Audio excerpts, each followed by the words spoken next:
The loudest people go first, Rebel. Come on. Guess so. I knew that. Thank you.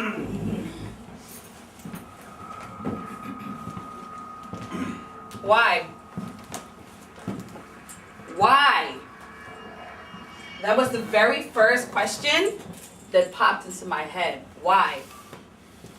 It would seem in this day and age, with all the little technological advancements that we've made, you know, as a country or whatever, these kinds of heinous crimes should be a thing of the past, shouldn't they?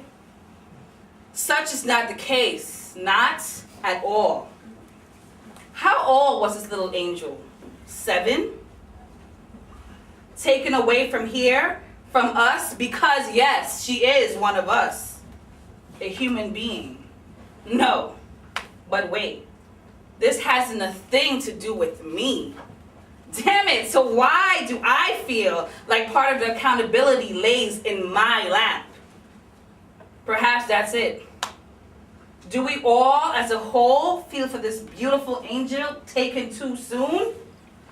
Do we not all feel a greater sense of responsibility for the children of our fair city of Gotham?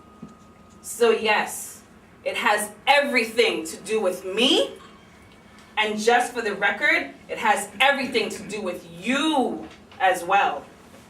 Can't. I can't do it.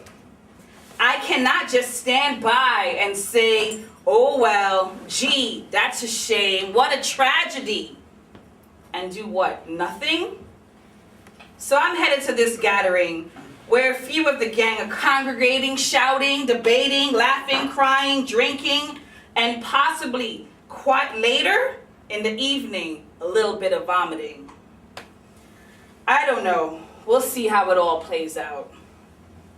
Now it makes sense. That's why I'm standing in front of the liquor store. Mustn't arrived empty-handed. That's what my mom always told me. A cheap jug of whiskey? Yeah, it's gonna be an interesting night. So I arrived in this end of Brooklyn, in Billyburg. The loft has a purplish light emanating from the windows. I stand completely still and simply listen to the dull roar of laughter and a bit of weeping perhaps. I'm not sure. I pound on the door. Man, the music is too loud. It's too loud. No one can hear me in there, but all my folks are in there. Hey, let me in! I shout.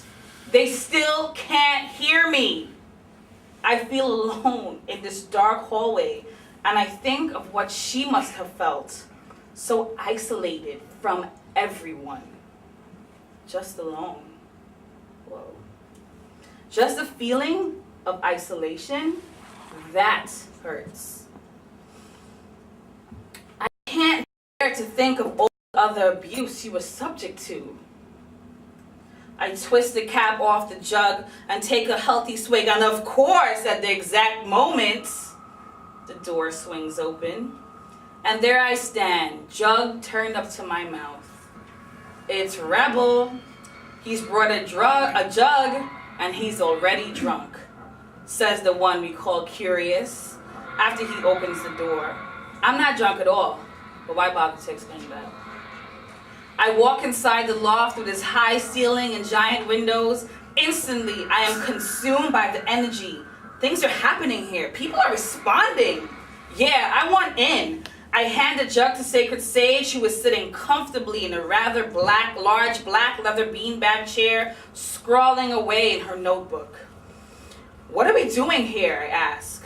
Omen says, what are any of us doing here? That is a deep and existential question that deserves a logical answer. One that I do not have readily available. A wise guy, that one. I mean, what are we doing here today, Om? I'm not given an answer.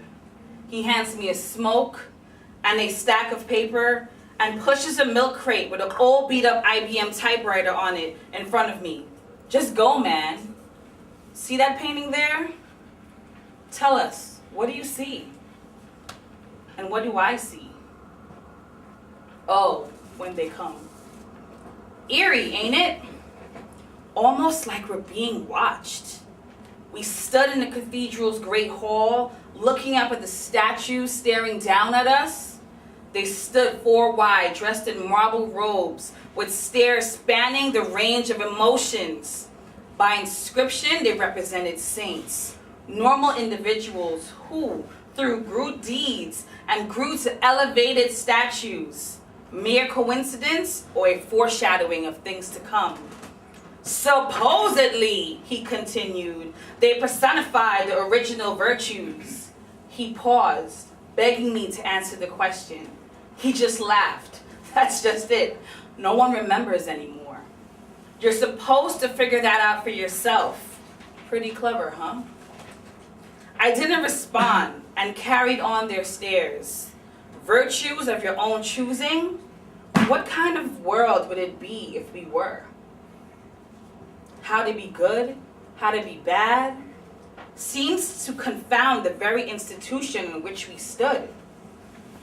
Don't think about it too much, he said, reading my thoughts. The moon is almost up. The time has come. He looked over at me with a mischievous grin. I gave the statues one last look. Their expressions now seemed to wish me good luck. What went down here? They arrived at the door before sundown, just as dusk began to shape the shadows along the walls. The overhead catwalk illuminated as grated bars trapped the bare tree limbs into place, causing obvious connection to the surroundings.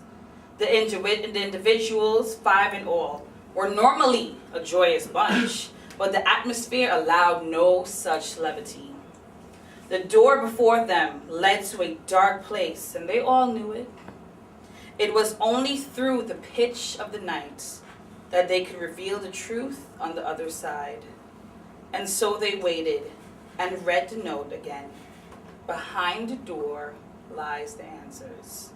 Nothing more and yet nothing less. As seekers of the truth, they understood their fate intimately. They moved in closer, using the spare light to inspect the door. The wood along the hinges wore thin, splinters crackling as if exposed to an intense fire. The window panes each wore indistinct stains of muck and grime, so that no amount of peering through would give an accurate depiction of the contents.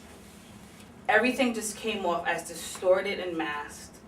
A turned over chair, a crumbling coffee table, scattered bric-a-brac across the floor.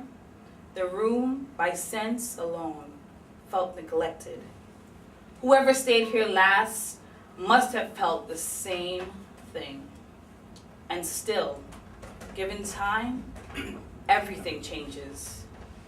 The sun made its final stretch along the horizon, and by unpredictable degrees, the room, it came to life.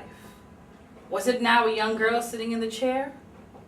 They turned the latch and took their steps in. All right. Before I dig myself into a literary hole that I cannot possibly conceptualize my way out of, I believe I will pass the word on to who? You, Secret Sage. Thank you for listening.